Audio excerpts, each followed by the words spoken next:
সরকার নির্ধারিত শুল্ক করের প্রভাব পড়তে শুরু করেছে বাজারে। অস্থির চালের বাজার। প্রতি কেজি চাল মানভেদে বিক্রি হচ্ছে ৮ থেকে ১০ টাকা পর্যন্ত বেড়েছে।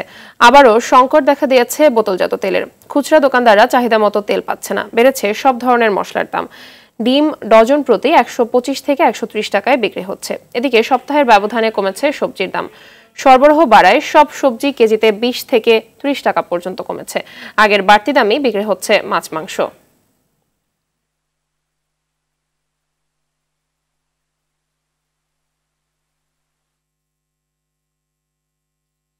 দর্শক, এ বিষয়ে আরো জানাতে চট্টগ্রাম থেকে সরাসরি যোগ দিচ্ছেন সহকর্মী সাইফুল মাহমুদ। সাইফুল, বাজারে পণ্যের দামের বিষয়ে বিস্তারিত জানাবেন।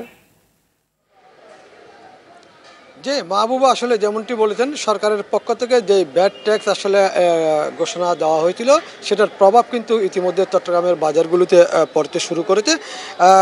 গত সপ্তাহের তুলনায় এই সপ্তাহে কিন্তু বেশ কিছু পণ্যের দাম বেড়েছে। যদিও সবজির দাম কিন্তু নাগালের মধ্যে, ক্রেতারা কিন্তু এই সবজির দাম নিয়ে অনেকটা সন্তুষ্ট। তবে চাউলের কিন্তু মান বেঁধে প্রতি কেজিতে বেড়েছে ৮ থেকে ১০ টাকা। এটা কিন্তু ক্রেতারা যেমনভাবে ক্ষোভ প্রকাশ করেছেন এবং পাইকারি বিক্রেতা যারা আছে তারাও কিন্তু এটা নিয়ে ক্ষোভ প্রকাশ করেছেন।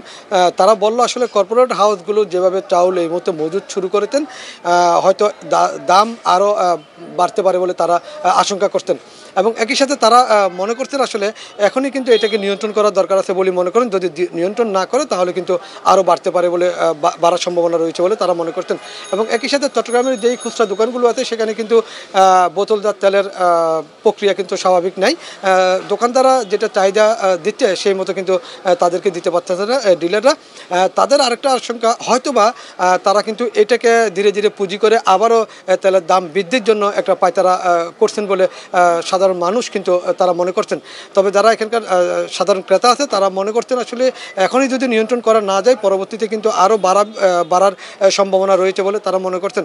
তবে চট্টগ্রামের প্রতিটি বাজারেই কিন্তু মশলার দাম কিন্তু খুব উচ্চমূল্যে বিক্রি হচ্ছে, কোনোভাবেই কিন্তু এটা নিয়ন্ত্রণে আসছে না। এবং একই সাথে আমরা কথা বলেছিলাম খাতুনগঞ্জের ব্যবসায়ী মালিক সমিতির সভাপতির সাথে। তিনি জানালো আসলে ১.৫ মাস পরে, আর মাত্র ১.৫ মাস পরে কিন্তু পবিত্র রমজান। এই রমজানকে ঘিরেই ইতিমধ্যে অনেক দোকানদার কিন্তু পণ্য মজুত শুরু করেছেন এবং অনেকে কিন্তু এলসি করতেন। সেই এলসির মালগুলো বিদেশ থেকে আসতে হয়তো সময় লাগবে, তখন হয়তো স্বাভাবিক প্রক্রিয়া হতে পারে। তবে সেটা কিন্তু সময় সাপেক্ষের ব্যাপার বলে তারা মনে করছেন। তবে যেই দোকানদাররা যে পণ্য মজুত করছেন এটার বিরুদ্ধে কিন্তু অভিযান পরিচালনা করার জন্য কিন্তু অনেক সাধারণ ক্রেতা এবং যারা খুচরা দোকানদার আছে তারা কিন্তু সরকারের প্রতি কিন্তু আহ্বান জানিয়েছেন। এবং একই সাথে চট্টগ্রামে কিন্তু উচ্চমূল্যে বিক্রি হচ্ছে গরুর মাংস। কোথাও কোথাও ১,০০০ টাকা বিক্রি হচ্ছে, কোথাও কোথাও ৯৫০ টাকা বিক্রি হচ্ছে। এবং সব ধরনের মাছের দাম কিন্তু বৃদ্ধি পেয়েছে। আসলে ক্রেতা সাধারণ জানাচ্ছেন আসলে এটার মনিটরিং এবং অভিযানের প্রয়োজন আছে বলেই তারা মনে করেন। মাহবুবা, এই ছিল বাজার পরিস্থিতি নিয়ে আমার কাছে সর্বশেষ সংবাদ। ধন্যবাদ আপনাকে।